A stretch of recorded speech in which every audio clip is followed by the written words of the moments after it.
warahmatullahi wabarakatuh. Waalaikumsalam warahmatullahi wabarakatuh. Ya Rabbi bil Mustafa bil maqasidana waghfir lana ma madha ya wasi'al karami.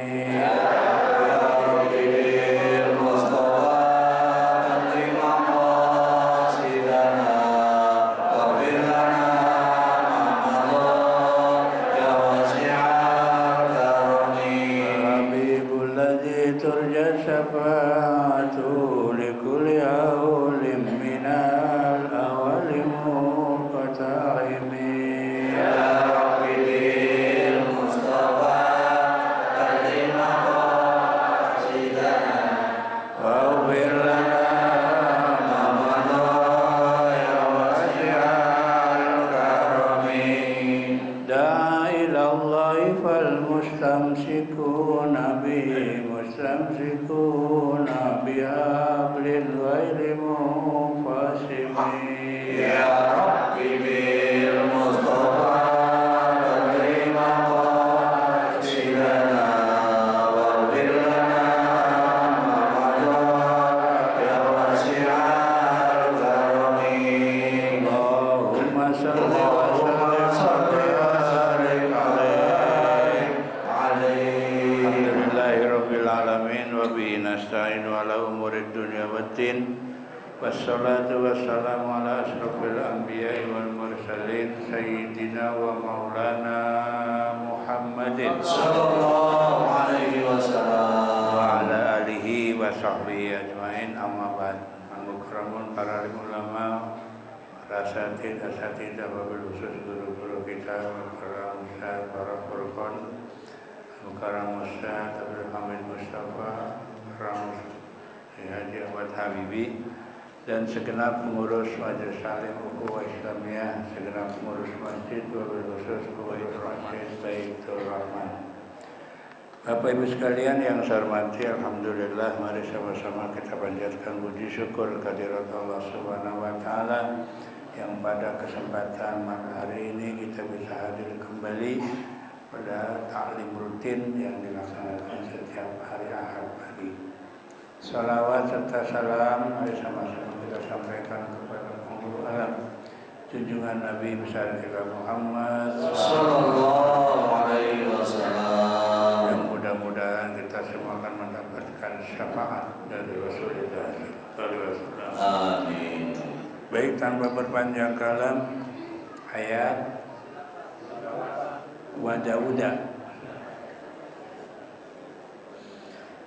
Bismillahirrahmanirrahim. Wa Dauda wa Sulaimana idh yahkumani fil harsi idh nafashat fihi ghanamul qaumi wa kunna li hukmihim syahidin.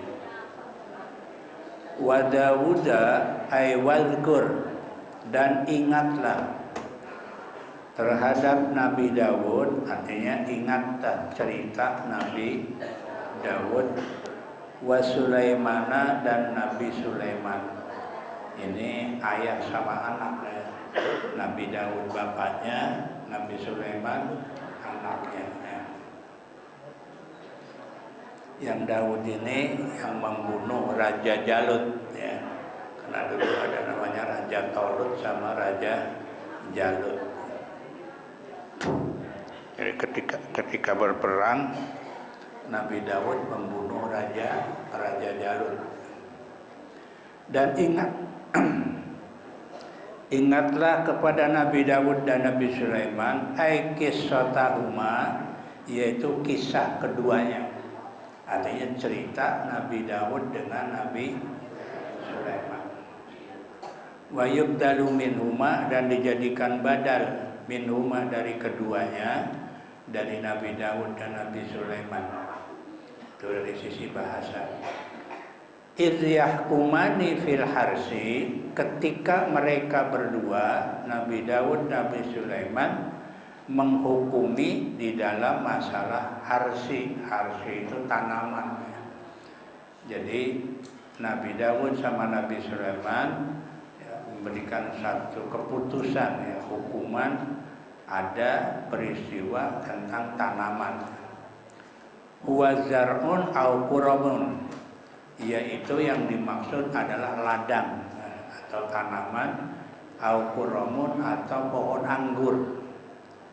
Gimana ceritanya? Iz nafasat fihi ghanamul qaum, ketika ya nafasat itu merusak ya, ketika merusak fihi di dalam apa? Di dalamnya apa? Kambing ya, kambing seseorang. Jadi ada kisah, ada tanaman dirusak oleh kambing oleh orang lain. Aira'athu lailan, yaitu merusak tanaman di waktu malam. Bila ro'in, tanpa ada penggembala. Bi anfalatat, ketika dia merusak. Jadi satu ketika ada tanaman dirusak oleh kambing di malam. Ya kalau malam hari kan otomatis nggak ada gembala kan, karena gembalanya juga udah pulang. Ini lepas dari kandang, akhirnya merusak sebuah tanaman ya. Wa kunna li hukmihim syahidin, dan ada kami terhadap hukuman mereka syahidin, menyaksikan. Jadi ini dua orang nabi ini diminta untuk memberikan hukuman. Bagaimana itu kambing yang merusak tanaman, gitu kan? Sementara kambing ini lepas dari kandangnya. Fihi istiqmalu dhamiril jam'i li isnain. Di dalam kalimat li hukmihim itu kan kalimatnya jamak tuh, hukmihim ya. Itu menggunakan dhamir jamak li isnaini untuk dua orang. Yang dimaksud hukmihim di sini adalah hukuman Nabi Daud dan Sulaiman. Jadi yang dimaksud ya bukan mereka, artinya yang memberi hukuman adalah Nabi Daud sama Sulaiman. Jadi menggunakan dhamir jamak untuk dua orang. Qala Dawudu li sahibil harsi ya, riqabal ghanam. Berkata Nabi Daud bagi orang yang mempunyai tanaman, apa? Untuk mengambil Nah, jadi keputusan Nabi Daud beda dengan keputusan Nabi Sulaiman. Kata Nabi Daud, ya udah gini aja. Karena yang dirusak itu adalah tanaman, maka yang punya tanaman harus ngambil kambing. Kambingnya diambil udah. So, kata siapa? Kata Nabi Daud. Nabi Sulaiman punya pendapat lain lagi. Wa qala Sulaimanu, dan berkatalah Nabi Sulaiman. Apa kata Nabi Sulaiman? Yantafi'u badroha wa naslaha wa sufaha ila ayya'udal harsu kama kana bi islahi sahibiha fayarudduha ilaihi. Nah, kalau menurut Nabi Sulaiman, apa? Kata Nabi Sulaiman ya, memutuskan pemilik kebun hanya diperbolehkan memanfaatkan air susunya, anak-anaknya, dan bulu-bulunya sampai tanaman ladang kembali seperti semula, diperbaiki oleh pemilik kambing. Setelah itu ia diharuskan mengembalikan kambing-kambing itu kepada pemiliknya. Tuh, jadi kalau kata Nabi Sulaiman, gini aja deh. Itu yang punya tanaman ngambil boleh, tapi yang diambil apanya? Air susunya aja. Air susunya, anaknya, terus bulunya. Terus kebun itu diperbaiki sampai kebun itu jadi bagus. Nah, kalau udah kebunnya udah bagus, itu kambing balikin lagi sama yang punya ya. Kalau Nabi Daud punya keputusan gimana? Kambing diambil kan? Ya, diambil oleh tukang kebun. Tapi kalau Nabi Sulaiman beda.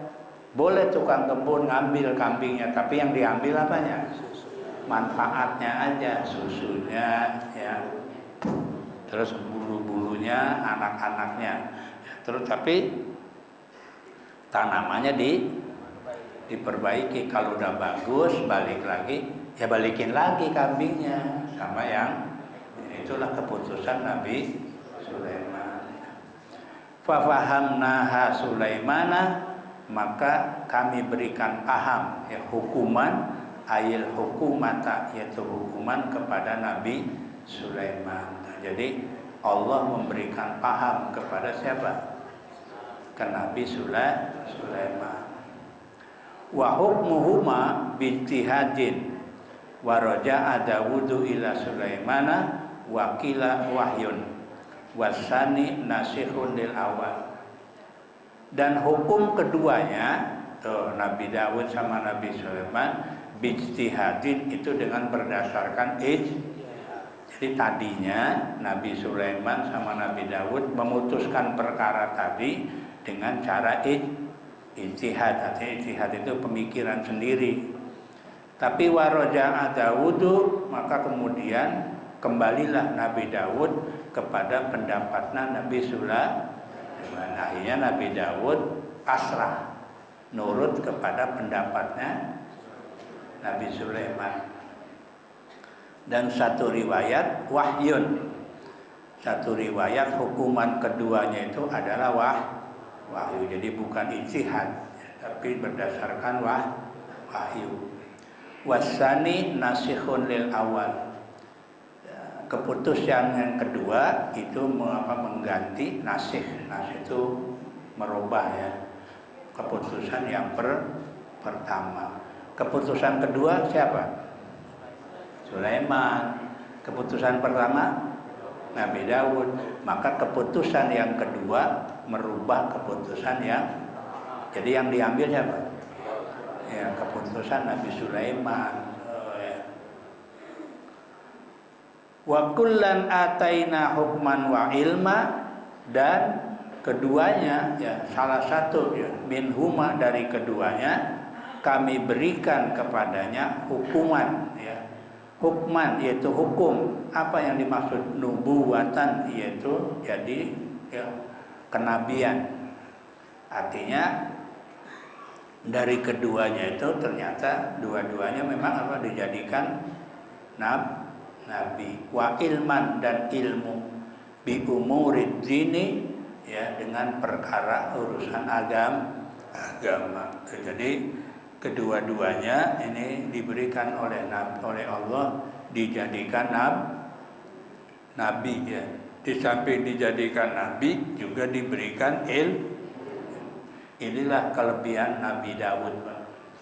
Nabi Dawud ini satu nabi, kedua raja. Jadi nabi yang jadi raja itu Nabi Dawud. Nabi yang lain nggak ada ya. Iya nabi iya. Nah, kalau sekarang mah kiai jadi presiden, itu kelebihan.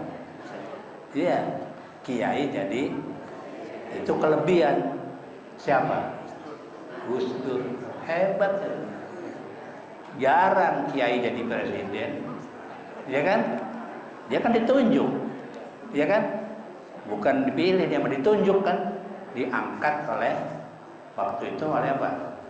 MPR kan? Diangkat dia jadi presiden. Itu satu kelebihan, satu kehebatan. Jarang kiai jadi, baru satu ya di Indonesia. Iya kiai, iya presiden. Nih Nabi Dawud, iya nabi, iya raja. Yang lain ada nggak? Iya yang nabi jadi raja. Nggak ada. Nabi Dawud itu kelebihan yang diberikan oleh Allah Subhanahu. Wa sakharna ma'a Dawuda wal jibala yusabbihna wat tayr. Nih, ini namanya mukjizatnya lagi nih. Dan kami tundukkan beserta Nabi Dawud gunung. Gunung jadi tunduk, nurut kepada Nabi. Apa tunduknya? Yusabbihna ya, membaca tasbih. Tuh coba. Gunung baca tasbih bersama-sama Nabi, wat tayra, dan juga burung. Burung gunung baca tasbih ya.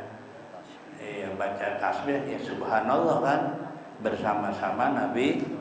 Artinya berarti bisa bicara kan, gunung sama burung ya, baca dua-duanya baca tasbih.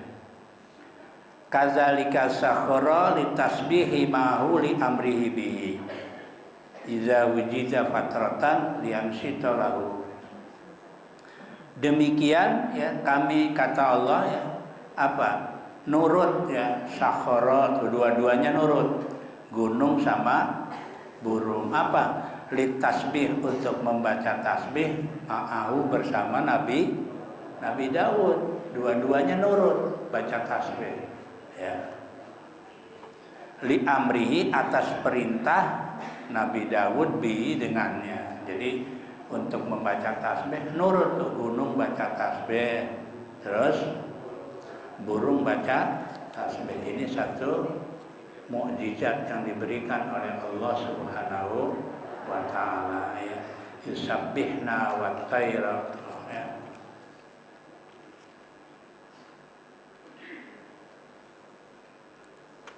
Jadi diterjemahkan ya, apa namanya, gunung dan burung-burung itu ditundukkan untuk bertasbih bersama Nabi Daud.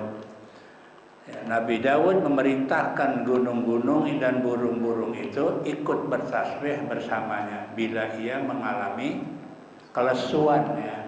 Jadi supaya semangat ya, maka Nabi Daud sama Nabi Sulaiman memerintahkan kepada gunung dan burung untuk membaca tasbih. Apa? Lian sitolahu, supaya kembali gairah ya, jadi semangat lagi ya dalam bertasbih ya. Wa kunna fa'ilin, dan kamilah yang melaksanakannya. Artinya yang memberikan petunjuk siapa? Allah Subhanahu. Inilah yang disebut mukjizat ya. Ya, jadi yang menggerakkan ya Allah ya. Tashiru ya, tasbihahuma ma'hu, artinya nastah ya, nashiru ya. Kamilah yang memberikan apa? Nurut tasbih keduanya bersama Nabi Daud. Jadi yang bikin nurut itu ya bukan Nabi Daud. Siapa? Ya Allah ya. Wa in kana ajaban indakum, ya walaupun itu jadi heran. Kita kan heran, masa gunung bisa apa? Tasbih, burung heran kan? Tapi emang itulah kenyataannya ya. Karena dua-duanya dibikin nurut oleh Allah Subhanahu wa ta'ala ya. Di Indonesia ada nggak yang bisa bicara dengan burung, hewan, apa? Ada nggak? Menurut cerita Angling Dharma. Iya, Angling Dharma itu bisa nih. Kan ada kisah Angling Dharma kan? Dia bisa komunikasi dengan apa sih ilmunya, namanya ada tuh. Nama ilmunya ada itu. Ya, dalam sejarah Angling Dharma bisa bicara bersama hewan, binatang ya. Jadi Nabi Daud juga bisa ya. Yang lebih hebat lagi Nabi Sulaiman. Jadi wa in kana ajaban indakum, walaupun perbuatan itu ya dikagumi oleh kamu sekalian. Kan kagum kita kan, heran. Masa gunung bisa tasbih, burung ya heran kita. Tapi itulah kenyataannya ya. Mujawabatihi li Sayyidi Daud ya. Untuk mengijabah apa? Membaca tasbih bersama Nabi Daud. Kelebihannya apalagi? Wa 'allamnahu san'ata labusin, dan kami ajarkan Nabi Daud untuk apa? San'ata labusin, membuat baju besi ya, baju perang. Tuh, jadi sebelumnya zaman sebelum Nabi Daud nggak ada itu baju perang pakai apa? Pakai besi. Jadi yang bikin pertama kali ya baju perang ini adalah Nabi Daud alaihissalam. Wa yadar'u, yaitu baju baju perang ya. Di annahatul basuh, karena baju perang ini untuk dipakai. Wa huwa awwalu man sona'aha, dan dialah Nabi Daud yang pertama kali membuat apa? Membuat baju perang ya, yang terbuat dari besi. Pernah ngelihat Pak? Belum? Jalan-jalan ke Cirebon ada itu ya, peninggalan di museum Cirebon ada.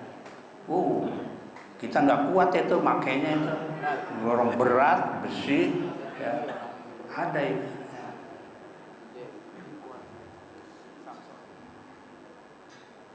Ada itu di Cirebon itu di museum ya. Bekas peninggalan ya, siapa raja di Jawa Barat, Siliwangi, bekas kerajaan Siliwangi. Kalau pengen tahu pakai, waduh nggak kuat ya, berat ya, besi dipakai buat ya, bagaimana mau itu, berarti orang dulu hebat ya. Nih, jadi yang pertama kali membuat siapa? Nabi Daud. Wa kana qablaha sofaih, dan ada sebelumnya Nabi Daud itu yang dipakai adalah sofaih ya. Sofaih itu kulit ya, jadi bukan dari apa? Bukan dari besi ya, tapi dari sofaih ya. Dari kulit ya. Inilah hebatnya Nabi Daud, jadi bisa melunakkan besi dilunakkan sama dia ya. Jadi hebat, ini termasuk kelebihannya, atau juga diberikan mukjizat oleh Allah Subhanahu. Sama kayak Nabi, saya cerita Nabi Sayyidina Ali. Sayyidina Ali itu bisa melepaskan besi. Makanya dalam riwayat ya, dalam cerita ya, memang berbagai macam cerita ya. Itu yang namanya Abu Jahal, nama aslinya bukan Abu Jahal itu. Siapa? Abul Hakam, bapaknya orang yang bisa memutuskan perkara. Jadi orang hebat dia, bukan orang sembarangan ini. Jadi Abu Jahal ini orang pinter. Jadi setiap perkara ada masalah nih, datang ke Abu Jahal, beres. Karena dia bisa apa? Dia bisa memutuskan. Makanya dulu namanya Abul Hakam, bapaknya yang mempunyai hukum. Kenapa disebut Abu Jahal? Bapaknya bodoh kan, goblok kan. Ya kan Abu Jahal itu bapaknya. Di dalam satu riwayat ya, ada versi-versi lain ya. Saya pernah dapat cerita dari guru saya, katanya dulu tuh Sayyidina Ali selagi masih kecil, di sekitar Ka'bah itu kan dulu banyak patung kan, ya namanya anak kecil main bola gitu. Main bola Sayyidina Ali sama anak pembesar orang Mekah ya. Terjadi ribut antara Sayyidina Ali dengan anaknya pembesar kota Mekah. Begitu ribut, ada besi. Begitu ada besi, dikalungin besinya ke sini, ke anak ini pembesar ini. Dan namanya besi kan keras, dikalungin ya nggak bisa ngapa-ngapain. Nah, akhirnya cerita sama bapaknya. Bapaknya marah-marah. Akhirnya apa? Dikumpulin nih, gimana nih caranya supaya besi bisa lepas. Datang ke Abul Hakam, kata Abul Hakam, ya besi nggak ada lagi, bisa lunak pakai apa? Pakai apa? Api kan? Kata Abul Hakam, bakar pakai api, insya Allah besinya lur. Kata orang-orang, goblok bang. Nah, kalau bahasa sekarang ya goblok. Ya kalau dibakar kan besinya belum lepas, orangnya udah mati duluan kan gitu kan. Maka dari situ tuh dapat gelar Abu Jahal, bapaknya goblok. Iya kan, besi dikalungin, dibakar ya bukan lepas. Orangnya mati baru. Maka disebut, ya kalau sekarang mah goblok gitu ya. Ya masa dibakar dulu, ya mati dulu lah orangnya. Akhirnya ya nggak ada lagi yang bisa melepas, karena yang ngalungin Sayyidina Ali, yang bisa melepas Sayyidina Ali juga. Datang ke Sayyidina Ali, kata Sayyidina Ali, ya bisa aja, gampang itu mah, ya. Tapi syarat, ada syarat. Apa? Satu, masuk Islam. Mau nggak? Kalau masuk Islam saya bukan ya. Ya bapaknya nggak mau. Udah syarat kedua, nggak apa-apa nggak masuk Islam, ya. Tapi bayar denda, pajak. Boleh bayar pajak. Yang ketiga, kalau nggak mau, nggak apa-apa, pindah dari Mekah, pergi dari Mekah. Akhirnya yang diambil nomor 2, bayar pajak. Jadi bukan Mas Sayyidina Ali, lepas, karena yang ngalungin Sayyidina Ali itu hebat juga, ya. Kan ada pedangnya namanya apa? Zulfikar, ya. Jadi kalau nebas orang dia, kalau perang nih, nebas orang dari ujung, dari kepala orang sampai kudanya belah jadi 2. Ya, kalau dia nebas orang, ya, dari kepala sampai kudanya belah jadi 2 ini. Saking apa ya? Saking hebatnya, ya.